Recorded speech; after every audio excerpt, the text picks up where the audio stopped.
About 4 months ago when I heard them for the first time. At least that's what I remember. A man's voice began to speak in my ear while I was playing in my room with my favorite toys.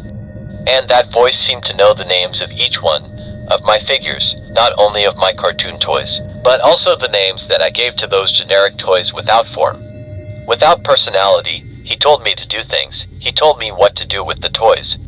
He told me, "Here, let's play." And he told me when my mother was about to enter my room, but always in a way that was more friendly than threatening. I was afraid to tell my mother. And well, my mother scared me for many reasons.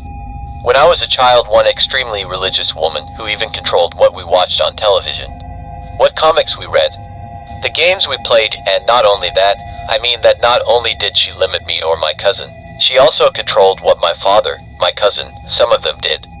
Months younger than me, he lived with us since he was 1 year old.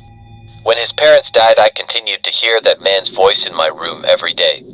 Sometimes I even understood why he wanted to be accompanied, but I didn't want my mother because when I heard her, every time she came into my room, he kept quiet, as if he somehow thought she would be able to figure it out. When I grew up and learned about the subject through horror movies that I watched secretly with my cousin, I understood that maybe she would leave by my mother's crucifix, and if so, perhaps the voice or my room was not something good for me.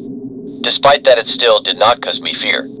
At least until that moment, the voice had not said anything that made me fear it. Until one night when, days after I turned 8, something happened. That time when I went to bed, he continued talking to me. Even when I stopped doing my homework, and that was strange because he never talked to me when I was getting ready to sleep, but this time he did. I did without paying attention to him, as if I was talking to someone else. And listening to him, trying to ignore him, I fell asleep. The crying voice woke me up a few hours later, and it was the first time I was scared. My first reaction was to run to my parents' room. But before I arrived in the hallway, I heard my mother's voice in the kitchen. I went down to her with the light off and her silhouette in a nightgown, moving through the kitchen. At that moment I stopped. I wondered what was happening. I spoke to her with doubt and fear. I told her everything. She began to console me, and at some point those words of comfort began to turn into scoldings, reproaches, and warnings. She told me not to pay attention to that voice again, and that when they heard it, I would leave the room and address her, that I had to fix what was happening with my head, from all the part of my imagination. I remember very well that the following Saturday he woke me up very early before dawn. He asked me not to make noise. We went out and the air could still be breathed. Morning breeze. There was more movement. Then 2 or 3 elderly people sweeping sidewalks in front of their houses. We walked towards the outskirts of my neighborhood. We passed a small stream that ran next to us. It was a place with poor houses, small, made of unusual materials. A little further on we came to a house that was full of decorations and plants throughout the valley. Even today I have not seen a house like it. An old woman made us enter, and then she went with my mother to a next room. I stayed waiting in the living room on the couch. Next to me a huge boy was sleeping, snoring very loudly. And he was fat, very fat. I saw him as if he had been 2 meters tall. At least that's what I estimated, half the size. His legs were coming out of the chair. I looked at him as if hypnotized, afraid that at some point he would wake up and find me there next to him. And trapped in those thoughts, the lady of the house surprised me.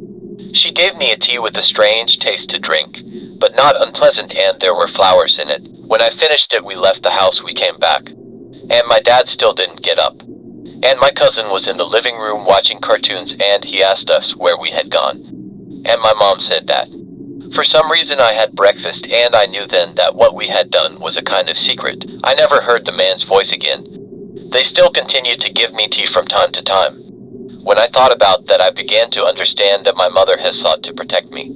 With as time went by, I continued drinking tea, but I had already forgotten why I did it.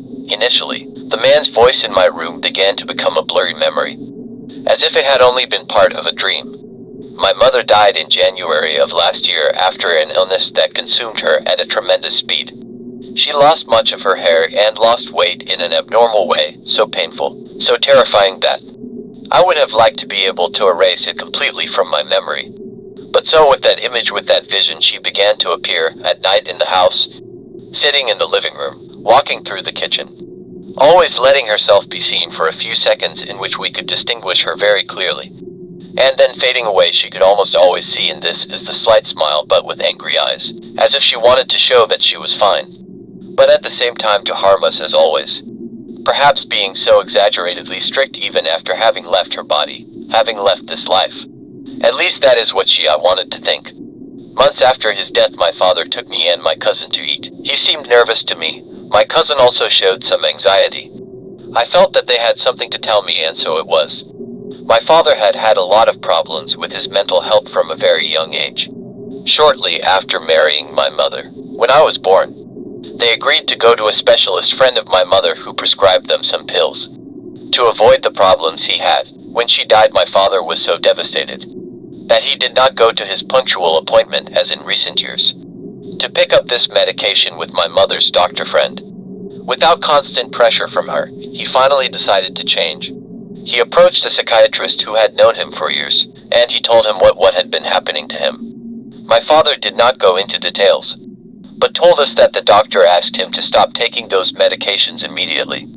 That was when the voice in the house came back, my father said, and I froze. It turns out that my cousin was also taking a medication similar to mine. When he told my dad that they had to get it now that mom was not there, they began to find those coincidences in their situation. We had gone to eat because they wanted to ask me if something similar happened to me. For some reason, they wanted to have that conversation outside the house. Then we knew that the three of us had heard those voices. They're my cousin, perhaps in a more terrifying way than the others. The three of us were treated by these people my mother trusted months after her death. When we all stopped taking the tea or the pills, the voices came back. It was then also when we began to see mom appearing around the house. Even before that talk, I was convinced that my mother appeared there to take care of us, to make us see that was okay. Perhaps, but then I had doubts, and then the angry eyes in that apparition of my mother began to feel much more threatening. I would like you to help me because we are all confused. We begin to remember, after the pain of losing her, those strange details of my mother, those things she did to control us, those things it is difficult to see like that. A person who is no longer alive. But it is even more difficult to know that he is still in the house.